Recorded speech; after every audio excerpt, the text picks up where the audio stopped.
Friends, మనం 6 ఇంచులు పెట్టుకున్నాం కదా. ఇప్పుడు మనం చంక పొడవు 6.5 ఇంచులు పెట్టుకోవాలి.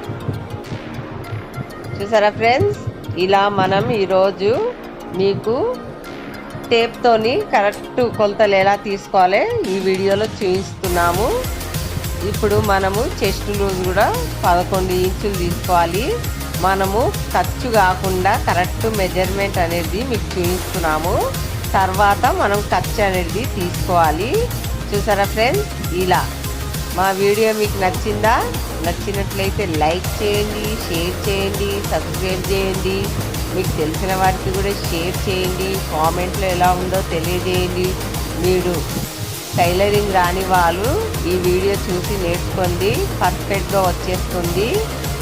మీరు చూడడం వల్ల ఒక 10 మంది అనేది నేర్చుకుంటారు.